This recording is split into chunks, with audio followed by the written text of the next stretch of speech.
जाफर बिन यार की जानिब जाएंगे जो इस वक्त साधु की भी मौजूद हैं। जाफर, आगाह कीजिएगा, कैसा जोशो खरोश है खिलाड़ियों में और क्या सूरत हाल देख रहे हैं आप वहाँ पर? जी बिल्कुल, लॉन्ग मार्च का तीसरा रोज़ है और सादोकी में ये एक बड़ा कैंप लगाया गया है और मैं इस वक्त सादोकी में मौजूद हूँ और काफिला जो है मुरीदके से निकलेगा, लेकिन सादोकी में जो है कारकुनान फुल चार्ज है, जोशो खरोश भरपूर है। आज सुबह सवेरे यहाँ पे इकट्ठा होना शुरू हो गए थे। यहाँ पे एक जो कैंप लगाया गया है वहाँ पे मिली नगमे लगाए जा रहे हैं, तराने बजाए जा रहे हैं, पार्टी परचम, यहाँ पे फ्लैक्स बैनर हर तरह इस पूरे शहर को दुल्हन की तरह सजाया गया और सिर्फ मकसद ये है कि जब इमरान खान आएंगे उनका भरपूर इस्तकबाल किया जाएगा।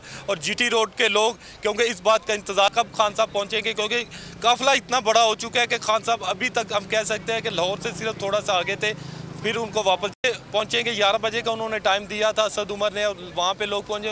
मुरीदके में बहुत ज़्यादा रश था। उसके बाद जो मेन पॉइंट है वो सादोकी है। यहाँ पे भी लोगों की एक बड़ी तादाद पहुंच रही है और सिर्फ इंतज़ार कर रहे हैं अपने कायद का, अपने कप्तान का कि कब वो आएँ। वालिहाना उनका इस्तकबाल करने के हवाले से जगह जगह पर छोटे बड़े कैंप लगाए गए हैं ताकि जब वो आएँगे उन पर फूलों की पत्तियाँ निछावर की जाएंगी। एक जगह पर वो घोड़ों का रक्स, उसका इंतज़ाम किया जा रहा है कि जब वो आएँगे घोड़ों का रक्स करवाया जाएगा। सिर्फ उनकी खुशी है, सिर्फ वो दीदार करना चाहते हैं और इंतज़ार कर रहे हैं बस खान साहब आ जाए। लेकिन काफिला इतना बड़ा हो गया है कि बड़ा टाइम लग जाता है। लाहौर में भी उनको निकलने में एक पूरा दिन लग गया, कल दूसरा दिन था, आज तीसरे दिन का बाकायदा आ गया है। अगर आपको ये वीडियो पसंद आई तो लाइक पर क्लिक करें।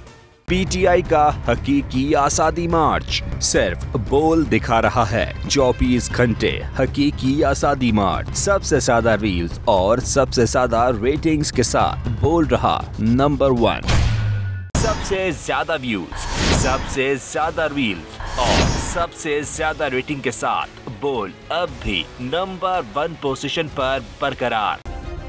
सब्सक्राइब करें और बेल दबाएं ताकि कोई खबर रह न जाए।